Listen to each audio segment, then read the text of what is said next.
Hey, good morning, namaskar, sat sri akal, adab, and came to my very good friends. This is Aday Shikhar and welcome back to my channel Beyond Passion. कैसे हैं आप सब? I hope आप सब अच्छे होंगे और अपने अपनी लाइफ में अच्छे से जी रहे होंगे. So today is 29th of March, Wednesday, and as usual अपना ऑफिस का दिन है और अपना ऑफिस करते रहेंगे. आपने कल मेरा वो देखा होगा तो आपने मेरा ब्लॉग देखा होगा तो देखा होगा कल थोड़ा सा छुट्टी लिया था मैंने और थोड़ा सा कुछ काम निपटाने थे अपने पर्सनल कुछ वर्क थे जिसकी मीटिंग वगैरह थी जिसको निपटाना था और काफ़ी दिन से पेंडिंग चल रहा था और बड़ी मुश्किल से अपॉइंटमेंट मिला था. सो एग्जैक्टली वो क्या है वो मैं आपको बाद में बताऊंगा. अभी तो फिलहाल उसको राज ही रहने देते हैं. Just kidding. सो एनीवेज आज का दिन थोड़ा नॉर्मल होने वाला है. Nothing special so about this day. The only change is आज आशी का लास्ट एग्जाम है. अब इसको छोड़ के आया हूँ एंड मुझे पता है एग्ज़ाम ख़त्म होती है वो हृदय में हो जाएगी. कल रात भर सोई नहीं है. वो थोड़ा सा इमोशनल हो रही थी अपने क्लास स्पोर्ट्स को लेकर और शी वॉज वेरी एक्साइटेड कि वो नए क्लास में जा रही है. वो होता है बचपन में जैसे हमें भी होता था एक्साइटमेंट कि क्लास 5 में जाएंगे, नई क्लास में जाना है, नए बुक्स, नए फ्रेंड्स, नया स्केड्यूल. बिकॉज अभी क्या है ना, अभी तक उसको प्राइमरी स्कूल की तरह ट्रीट करता था. मिडिल स्कूल वाली फीलिंग आनी शुरू हो गई है. तो सैटरडेज को क्लास होना है एंड टीचर्स ने उसको काफ़ी बोला है कि भाई अब तुम्हारा सैटरडेज को भी क्लास होगा. It will be fun, you will have fun activities and blah blah blah blah. तो उसके दिमाग में वो सब चल रहा है अभी. She was very excited yesterday and she was telling मामू ऐसा होगा, मामू ऐसा होगा, हम लोग क्लास में जाएंगे, ऐसे करेंगे, वैसे करेंगे, सैटरडेज को भी जाएंगे, आपको भी ले चलूँगी, ये दिखाऊंगी, वो दिखाऊंगी. तो शी इज़ एक्साइटेड. तो अच्छा लगता है ऐसे भी. मतलब मुझे अपने भी बचपन की याद आ रही थी कि शायद हम लोग भी ऐसे ही करते थे, मस्ती करते थे. जैसे कि मैंने आपको पहले भी बताया था, आए थे आई थिंक मेरा पिछला ब्लॉग भी आप देखोगे ना. सो हम लोग के टाइम पे छुट्टियाँ इतनी होती नहीं थी. क्योंकि जैसे समर वेकेशन अभी क्या होता है कि 4th स्टैंडर्ड जैसे उसने क्रॉस किया तो उसकी समर वेकेशन शुरू हो गई है. क्योंकि नॉर्मली इधर गर्मी पड़ता है और I think all over India भी स्केड्यूल फॉलो हो रहा है. I am not sure but at least यहाँ पर तो ऐसा ही होता है कि समर वेकेशन साथ ही हो जाती है और बहुत दिन बाद स्कूल खुलेंगे और उसके बाद क्लास शुरू हो जाएंगी. बट हमारे टाइम पर क्या होता था कि 10-15 दिन कहीं गैप होता था, रिजल्ट्स आ जाते थे तुरंत और उसके बाद जो भी सिकाई होनी होती थी वो हो जाती थी. समझ रहे हो ना, मार्क्स आने के बाद तो सिकाई होना जरूरी होती है. तो फिर आदमी रिचार्ज होता है. वो एक रिचार्ज रीसेट बटन होता है, वो रीसेट किया था आपको. सो वो रीसेट होने के बाद हम लोग नेक्स्ट सेशंस के लिए तैयारी करते थे और जोश होता है कि चलो इस बार, क्योंकि अभी वो ट्यूनिंग सर्विसिंग होती है ना तो गाड़ी में थोड़ा जोश ज़्यादा रहता है, वो अच्छी भागती है. तो हम लोग नेक्स्ट क्लास के बुक्स लेके उसको कवर चढ़ाना होता था. क्योंकि हमारे टाइम पर कंपल्सरी था कि हर बुक्स पर कवर चढ़ाओ. और अब आजकल तो चढ़ाया आता है लेकिन हमारे बुक्स में ब्राउन पेपर से कवर होता था. आप लोग मुझे वो करिएगा, कमेंट करके बताइएगा आपके समय में क्या होता था. क्योंकि मेरे स्कूल में ऐसा था, कंपल्सरी था कि अपने बुक्स पर ब्राउन पेपर चढ़ाओ, उसमें नेम स्टिकर्स लगाओ, बुक में नाम लिखो ताकि आपका बुक खोए नहीं. और इनफैक्ट कॉपीज़ पर भी सब जगह हर सब जगह एक कॉपी, रफ कॉपी और एक फेयर कॉपी होना ज़रूरी होता था. कई बार कुछ स्कूल्स में ऐसा होता है कि आधे कॉपी को रफ कॉपी, आधे कॉपी को फेयर कॉपी बना देते हैं. बट मेरे स्कूल में था कि अलग अलग कॉपीज़ होनी चाहिए, रफ कॉपी, फेयर कॉपी. उसके बाद हम लोग स्कूल कवर चढ़ाते थे और स्कूल जाना के लिए यूनिफॉर्म्स वगैरह नहीं होते क्योंकि यूनिफॉर्म छोटे हो जाते हैं. उसमें बच्चों का ग्रोथ बहुत जल्दी होता है इस एज में ना.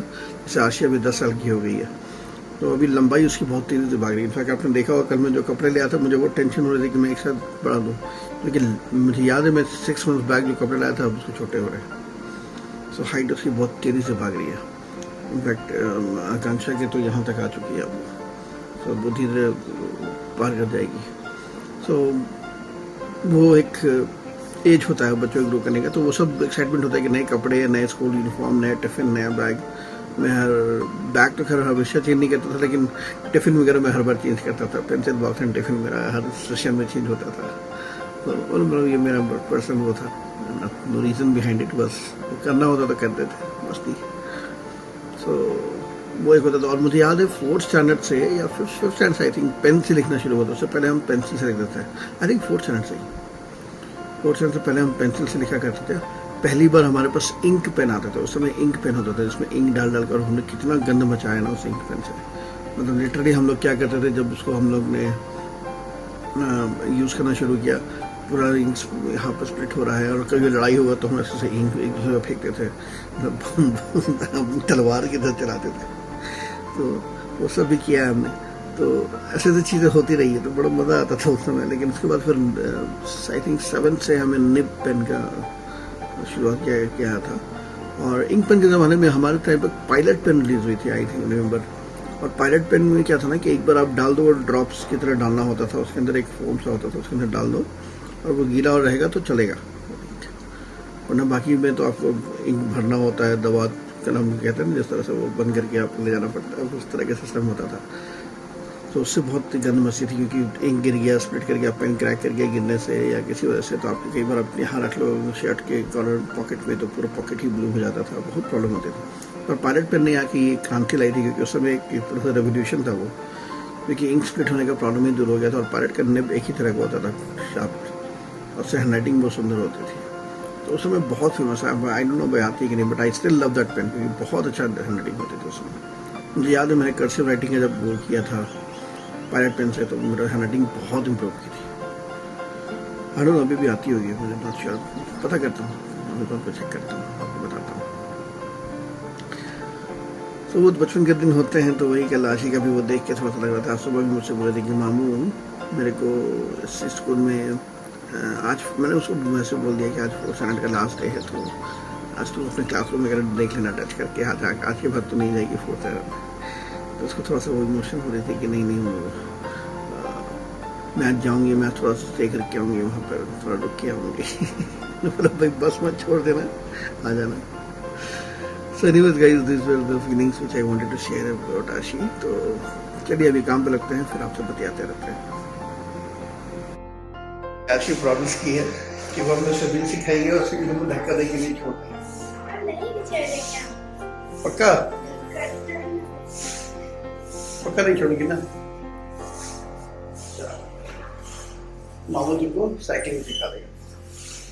आ जाओ, डन? साइकिल सीखोगे ना? आशी हमसे साइकिलिंग सीखेगी और आशी मेरे को स्विमिंग सिखाएगी।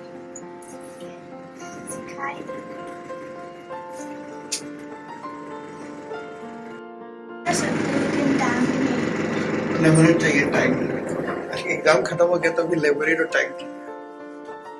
आ जाओ,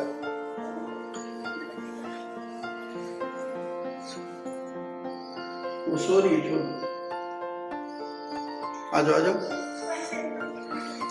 चिड़िया को तंग नहीं करते, तुम टैंग करो, टैंग मत करो, टैंग होगा सर।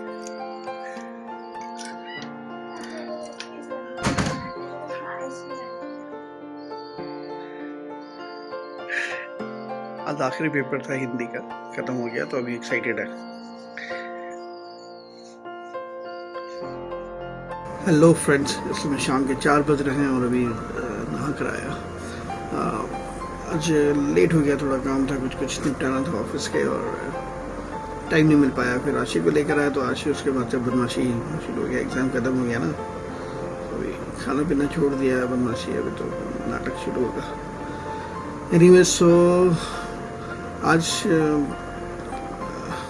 क्या बोला था मैं भूल गया, देख लो कैसी हालत हो रखी है। जो बोलने को सोचा वही भूल गया। हाँ, तो मैं क्या कह रहा था, जो इन्वर्टर था वो उससे तो पहले बात की है इन्वर्टर वाले से, और भैया कह रहे हैं कि बैटरी में ख़राबी है। अब आई डोंट नो कितना क्या है उसके पीछे अभी, लेकिन प्रॉब्लम क्या हुआ ना, मैंने कल बैटरी का वो कार्ड रखा था, वो कहीं मुझसे गिर गया, वारंटी कार्ड होता है, एमरॉन की बैटरी है, उसका कार्ड रखा था, वो कहीं मुझसे गुम हो गया। प्रॉब्लम क्या है कि वो उसके बिना वो वारंटी वो मान नहीं रहे हैं और बैटरी रिप्लेस होनी जैसा भैया बोल रहे हैं। अब आई डोंट नो कितना उसमें ये आई तो वो बना नहीं पा रहे, इसलिए रिप्लेस करवा रहे हैं, जो भी है वो हैंडल करेंगे। तो भैया ने कहा कि वो वारंटी कार्ड लाओ, पर वो वारंटी कार्ड अभी है नहीं मेरे पास। तो फिर मैंने भैया को फ़ोन किया कि भैया मिल नहीं रहा है, मुझसे खो गया है, सॉरी अबाउट दैट, कुछ करो। तो रिक्वेस्ट कर रहा हूँ, कुछ कोशिश कर रहे हैं हम लोग, जुगाड़ कर रहे हैं ताकि हम डीलरशिप से बात करके कुछ करवा पाएँ। सो ऑफिस से काम खत्म करके फिर निकलूँगा, वहाँ भी जाके देखूँगा कैसे क्या कर सकते हैं। मतलब ये भी एक नया हेडेक हो चुका है, तो देखते हैं कुछ करके बनवा लेंगे। तो क्या वैसे तो छोड़ नहीं सकते, क्योंकि इन्वर्टर बनवाए, इतना पैसा लगा के और बैटरी भी पड़ी हुई है ऐसे, अच्छा नहीं लग रहा है।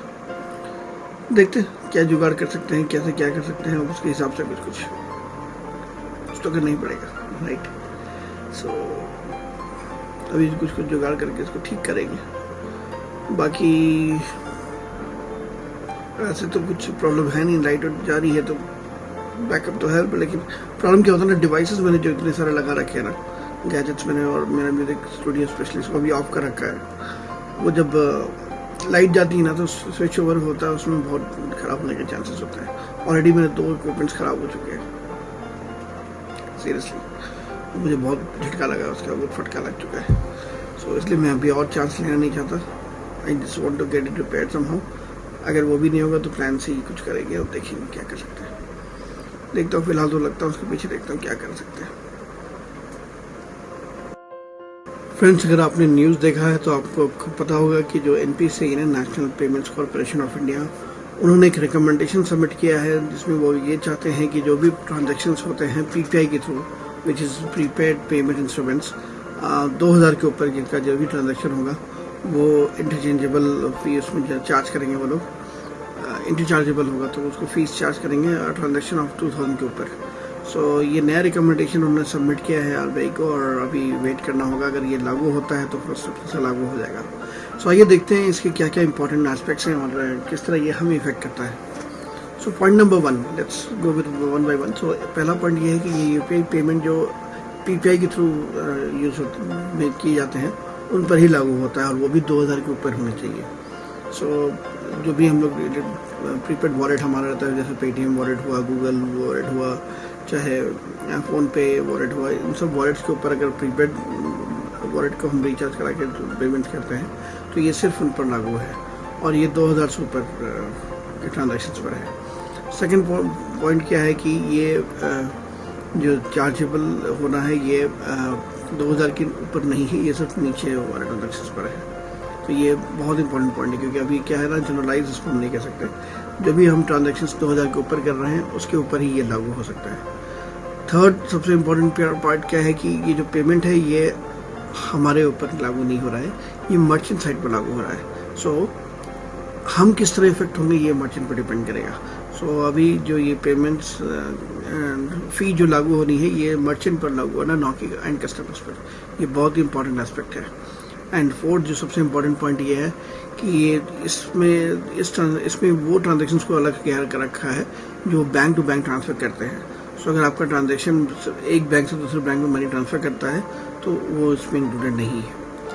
फिफ्थ सबसे इम्पोर्टेंट पॉइंट ये है कि ये अभी फर्स्ट अगर ये एक्सेप्ट हो गया, ये प्रपोजल अभी RBI को सजेस्ट किया गया है, उसके पास रिकमेंडेशन सबमिटेड है, और अगर RBI इसको अप्रूव कर देती है तो ये लागू हो जाएगा 1 अप्रैल से।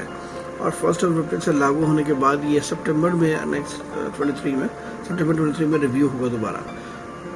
इस दौरान जितना भी डेटा है इसको कलेक्ट किया जाएगा और देखा जाएगा कि क्या हम उससे कुछ बेनिफिट कर रहे हैं, और अगर इसको आगे कंटिन्यू करना है या नहीं करना है। एक इम्पॉर्टेंट एस्पेक्ट इसमें ध्यान देने वाली ये है कि ये नॉर्मल UPI पेमेंट्स पर लागू नहीं होता है, ये सिर्फ प्रीपेड वॉलेट्स पर लागू होता है।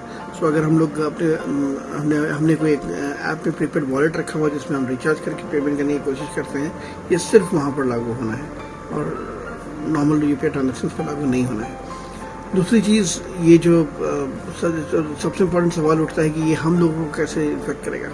तो ये हम लोगों को डायरेक्टली ये चार्ज हमें नहीं लग रहा है, पर अगर जो मर्चेंट है वो चाहे तो अपने एंड से उसको कुछ न कुछ आप पर चार्ज लगा सकता है।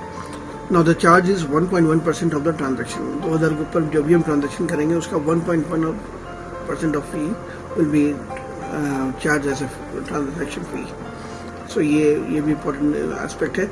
और NPCI का कहना है कि उन्होंने जस्टिफिकेशन में कहा है कि वो पेमेंट प्रोसेस को स्मूदर करने के लिए और बैंक जो रेवेन्यू है उसको ग्रो करने के लिए ये कदम उठाया उन्होंने। सो NPCI अपनी जस्टिफिकेशन में ऐड करती है कि जो committee on payments and market infrastructures and world bank का रिकमेंडेशन है, जो कि कहता है कि जो भी UPI ट्रांजेक्शन हम करते हैं उसका 1.15% चार्जेबल होना चाहिए। ये इसके अकॉर्डिंगली है, क्योंकि उनका भी रिकमेंडेशन है 1.1% चार्ज करने का। So that's how they are claiming it to be in the real world. अब देखना ये है कि डिफरेंट मर्चेंट इसके क्या मीनिंग लगाते हैं और इसे क्या चार्जेस कॉमन मैन पर लागू करते हैं। So let's see. Thank you. Good evening friends. It's 7:30 in the evening और अभी थोड़ा देर पहले ही उठा ऑफिस से काम ख़त्म करके और अभी थोड़ा सा म्यूज़िक पर काम करूँगा, फिर थोड़ा एडिटिंग करूँगा। एडिटिंग करने के बाद बस थोड़ा वॉक पर जाऊँगा और डिनर करूँगा और फिर सो जाऊँगा। आज थोड़ा सा लेजी सा हो रहा, पता नहीं 2 दिन से बड़ा लेजी सा फील हो रहा है। मैंने ज़्यादा कुछ किया नहीं, इनफैक्ट 2 दिन से ऑफिस के ही नॉर्मल कामों में लगा रहा हूँ। उसके बाद उठता हूँ, उसके बाद बहुत लेजी हो, थकावट हो जा रही है। सो एनीवेज फ्रेंड्स, अभी थोड़ा सा तो वेदर की वजह से भी हो रहा है कि गर्मी बहुत ज़्यादा हो रही है। आज मैंने यहाँ पर थोड़ा पर्दों का ओरिएंटेशन चेंज किया, नया अंदर डाला, लेयर डाला। 2 रीज़न था डालने का। एक तो मैं गर्मी भी बचाना चाहता था क्योंकि ये हीट शीशे से, यहाँ पर शीशा है ना, तो खिड़की की शीशा हीट होकर बहुत आती है। एक्चुअली क्या है, ये वेस्ट पड़ता है, तो शाम को जो सूरज है ना वो घूम के इधर इस तरफ आता है और उसके बाद क्या होता है कि वो सामने ही क्लब हाउस है, इस तरफ ना क्लब हाउस है, तो एक तो सूरज की रोशनी आती है प्लस क्लब हाउस से रिफ्लेक्टर की भी रोशनी आती है इस रूम में, तो बहुत ज़्यादा हीट हो जाता है। तो उससे अवॉइड करने के लिए, उससे बचने के लिए मैंने 2 लेयर ऑफ पर्दा डाला है, लेकिन पहले जो डाला था वो पतला लेयर था एक, क्योंकि कई बार मैं एयरी भी रखना चाहता हूँ रूम को, क्योंकि बहुत लोग मुझसे बोलते हैं कि यार तूने स्टूडियो बनाया, ये सब किया, फिर उसको क्यों नहीं इंसुलेट करके वो कर दिया, एयर कंडीशन डाल दिया। बट प्रॉब्लम क्या है कि मैं एयर कंडीशन वगैरह डाल दूंगा ना तो फिर ये हमेशा के लिए ब्लॉक हो जाएगा। मुझे इसको, इस वाले खिड़की को हमेशा के लिए ब्लॉक करना पड़ेगा, जो मैं करना नहीं चाहता हूँ, क्योंकि मुझे फ्रेश एयर का वो चस्का है, कह लो जो भी कह लो, फ्रेश एयर आना बहुत ज़रूरी है। मुझे लगता है कि आपको आपके बॉडी में, अंदर फेफड़ों में फ्रेश एयर जाते रहना चाहिए, तो इसलिए मैं इसको खुला रखना चाहता हूँ। तो एक और तरीका ये है कि उसको पर्दों से आप इंसुलेट करो ताकि यहाँ से जो साउंड रिफ्लेक्ट होकर जाता नहीं, ये आप देख रहे हो मेरे स्टूडियो मॉनिटर्स, तो ये जो साउंड रिफ्लेक्ट होकर जाएगा वो वहाँ पर, ऑल्दो मैंने यहाँ पर इंसुलेशन कवर्स लगा रखे हैं, सो काफ़ी साउंड तो वहाँ एब्जॉर्ब हो ही जाता है, बट स्टिल जो भी थोड़ा बहुत उधर जाएगा उसको मैं डिफ्यूज़ करना चाहता हूँ। तो इतना किल तो नहीं करूँगा, वहाँ डिफ्यूज़ करूँगा, तो उसका मैं सोच रहा हूँ कुछ जुगाड़। अभी 1-2 जो जन से बात भी किया था, उनको दिखाया था अपने रूम का ओरिएंटेशन वगैरह, उनको भेजा था, तो उन्होंने कुछ एस्टिमेट्स वगैरह भेजे हैं, सो अभी बात कर रहा हूँ, क्योंकि इस रूम को मुझे पूरा अकॉस्टिक ट्रीटमेंट करवाना है और डेंस करवाना है इसको। अभी थोड़ा सा वैसे तो ऑलरेडी किया हुआ है, नॉट सेइंग कि पूरा अकॉस्टिक से भर देना चाहता हूँ, ऐसा कुछ नहीं है, बट एक प्लान वे में इसको अकॉस्टिक ट्रीटमेंट कराना चाहता हूँ, क्योंकि मैं यहाँ पर साउंड रिकॉर्डिंग वगैरह करता हूँ, तो रिफ्लेक्शन जब होती है तो बहुत प्रॉब्लम होता है। अभी तो फिलहाल तो बहुत कंट्रोल हो गया है, क्योंकि जब भी देखोगे आप अकॉस्टिक ट्रीटमेंट मैंने एक्सट्रीम ऑडियो का लेके कराया हुआ है, बट और भी डालना चाहता हूँ, सो धीरे धीरे करके कराऊँगा।